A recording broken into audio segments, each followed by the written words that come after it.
Bismillahirrahmanirrahim. Assalamualaikum warahmatullahi wabarakatuh.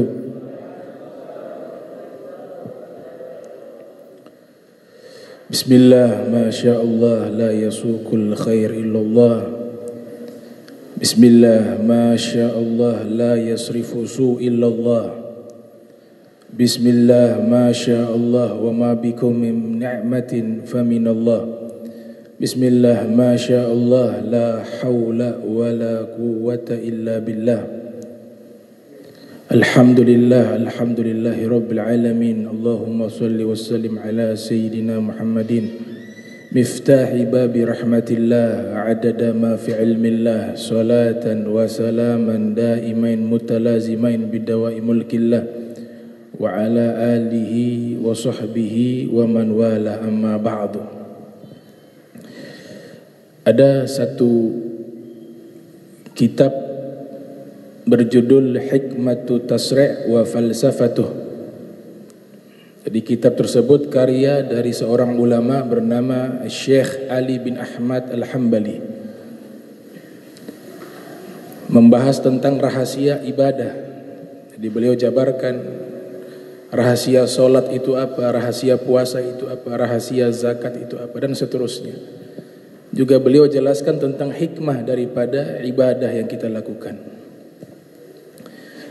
Beliau sebutkan di antara hikmah daripada ibadah puasa, beliau sebutkan innal insana idza shoma wa dhaqa mararatal ju' wal 'atas wa hasala indahu atfun 'alal fuqara wal masakin.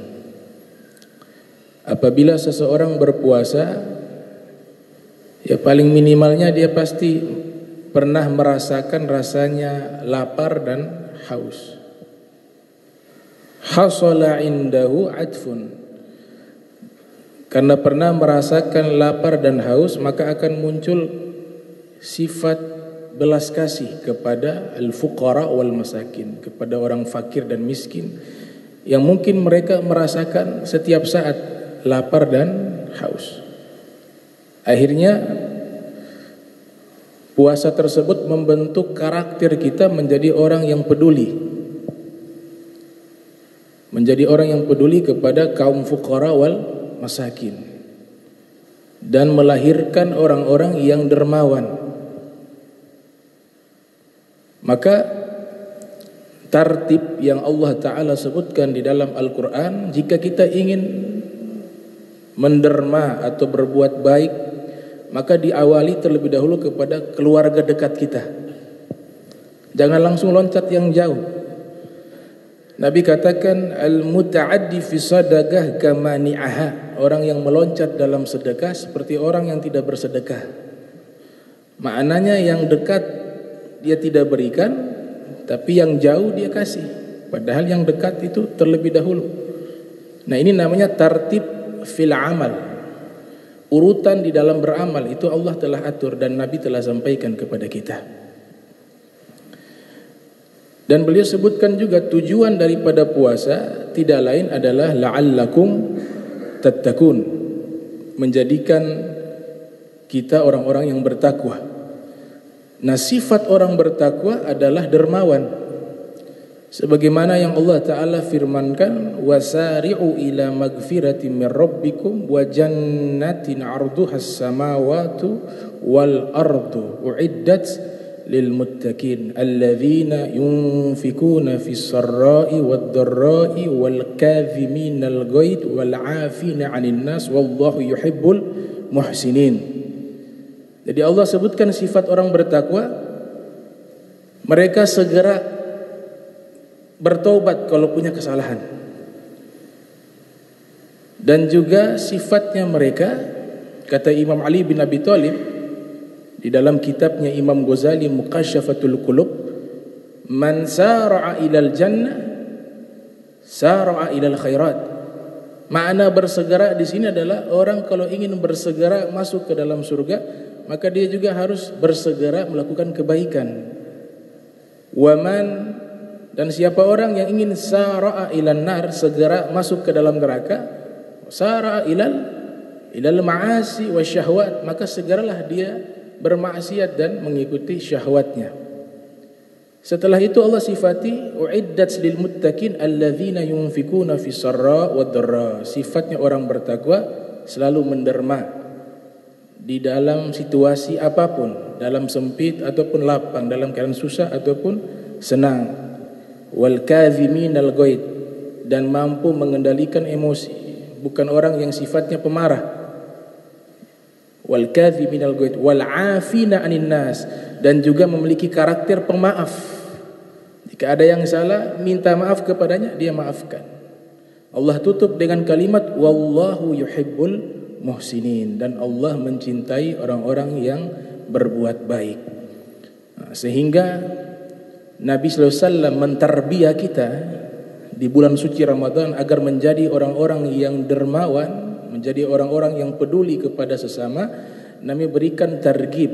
Targhib itu motivasi dalam melakukan kebaikan. Di antaranya hadis yang diriwayatkan di dalam Sunan At-Tirmidzi yang lahir tahun 209 Hijriah, wafat 279 Hijriah, juga diriwayatkan oleh Ibnu Majah yang lahir tahun 209 Hijriah, wafat 273 Hijriah. Dalam sunannya Rasul bersabda, man fattara shaima kana lahu mithlu ajrihi ghaira annahu la yanqusu min ajri shaimi syai'un.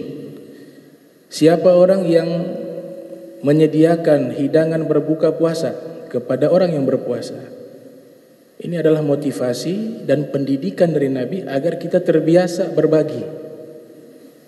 Siapa orang yang menyediakan hidangan buka puasa kepada orang yang berpuasa, dia mendapatkan pahala orang yang berpuasa tanpa mengurangi pahala orang tersebut yang melaksanakan ibadah puasa. Artinya kalau kita hidangkan hidangan berbuka puasa kepada orang yang berpuasa 10 orang atau 20 orang, ya kita dapat pahala puasa 20 orang. Maka ini satu tarbiyah, pendidikan dari Nabi sallallahu alaihi wasallam agar kita berlomba-lomba, fastabiqul khairat fabidzalika falyatanafasil mutanafisun, dalam kebaikan berlomba-lomba. Sehingga dalam riwayat Al-Munziri dalam kitab At-Targhib wa Tarhib, Targhib wa Tarhib yang lahir tahun 581 Hijriah, wafat 656 Hijriah, ada riwayat yang sama. Nabi bersabda, man fattara fihi shaima kana maghfiratan li dhunubihi wa itqa raqabatihi minan nar wa kana lahu mithlu ajrihi min ghairi ayyanqusu min ajrihi syai'un.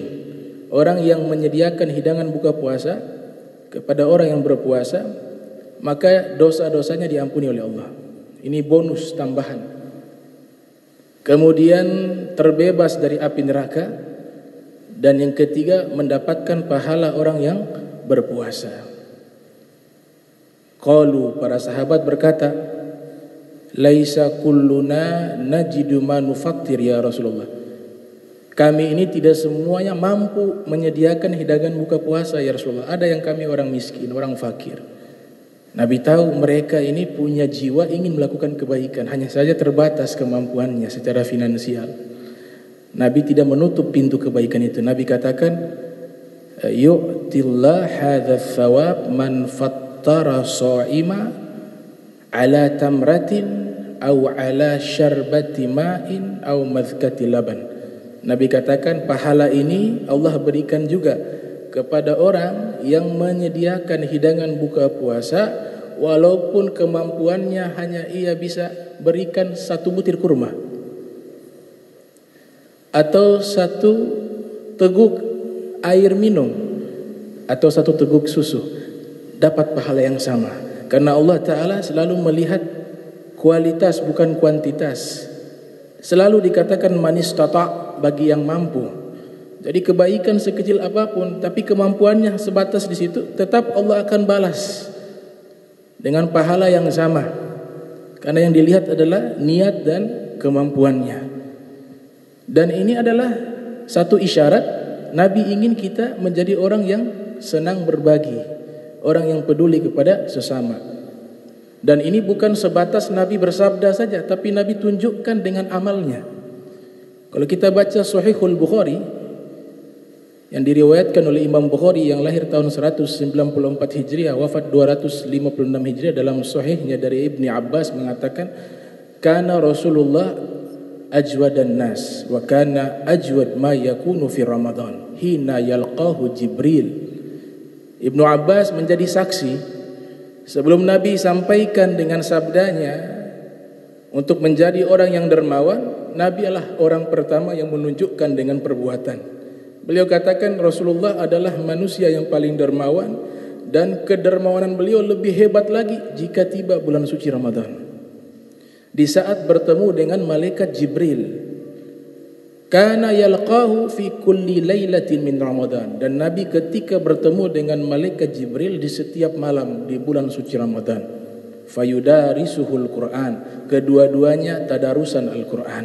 Fala Rasulillah ajwad bil khair min rihil mursalah, dan sungguh Rasulullah itu lebih dermawan daripada hembusan angin, kata Ibnu Abbas. Jadi Nabi tunjukkan dengan amalnya. Dan bukan hanya Nabi Muhammad, tapi seluruh para nabi itu punya sifat dermawan. Tidak ada nabi itu yang tidak memiliki sifat dermawan. Kalau kita baca Al-Quran, Nabi Ibrahim alaihissalam ada yang bertamu ke rumahnya tengah malam, di waktu mau tidur. Ia cari ijil, anak sapi disembelih dihidangkan kepada tamunya, padahal tengah malam. Kalau kita belum tentu lolos itu. Ya, datang jam 2 malam kira-kira bertamu, ya paling enggak diusir atau pura-pura tidak dengar dan seterusnya. Tapi Nabi Ibrahim tidak, tengah malam diuji. Datang tamu tengah malam, datang disambut dan dijamu. Sehingga Musa Al-Kazim, Al-Imam Musa Al-Kazim yang lahir tahun 128 Hijriah, beliau mengatakan, ma ba'athallahu nabiyya illa sakhiyah. Allah Ta'ala tidak pernah mengutus seorang nabi melainkan nabi itu pasti dermawan.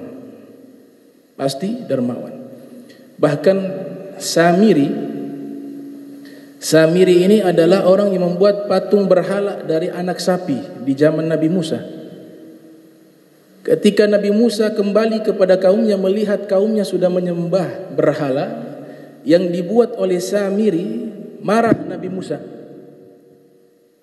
Nabi Musa ini orangnya ghadab lillah, marah karena Allah. Di antara para nabi yang emosinya tinggi Nabi Musa dengan Nabi Yunus, wa huwa ghadibun. Dan Nabi Musa punya kekuatan ini, ketika memukul bisa mati orang. Karena kekuatannya para nabi, dan pernah terjadi Nabi Musa memukul satu orang itu mati. Di saat emosi Nabi Musa ingin memukul Samiri, karena tahu Samiri yang membuat patung berhala tersebut, Allah turunkan wahyu kepada Nabi Musa, ya Musa la taqtul Samiri fa innahu sakhiyun. Wahai Musa, jangan kau bunuh Samiri, padahal musuhnya Allah, membuat patung berhala. Tapi Allah nyatakan jangan kau bunuh Samiri, karena dia walaupun jahat, dia punya satu sifat mulia, dermawan. Jadi Allah lihat kedermawanannya, Allah larang jangan kau bunuh dia, itu Samiri. Makanya ada satu hadis yang diriwayatkan oleh Imam Tirmidzi yang lahir tahun 209 Hijriah, dalam sunannya Rasul bersabda, as-sakhiyu qaribun minallah, orang dermawan dekat dengan Allah. Qaribun minal jannah, dekat dengan surga. Qaribun minan nas, dekat dengan manusia. Ba'idun minan nar, jauh dari api neraka. Wal bakhilu ba'idun minallah, orang kikir jauh dengan Allah. Wa ba'idun minan nas, ba'idun minan nas, ba'idun minal jannah, jauh dari surga. Ba'idun minan nas, jauh dengan manusia. Qarib minan nar, tapi dekat dengan neraka. Wala jahilun sakhiyun ahabbu illallahi azza wa jal min alimin bakhil. Orang yang bodoh tapi dermawan, Allah lebih cinta daripada orang ahli ibadah, ahli ilmu tapi bakhil. Ini sabda dari Nabi Muhammad sallallahu alaihi wasallam. Sehingga para ulama terdahulu mereka punya sifat ini. Sama halnya dengan para nabi, para aulia, para kekasih Allah juga punya sifat dermawan.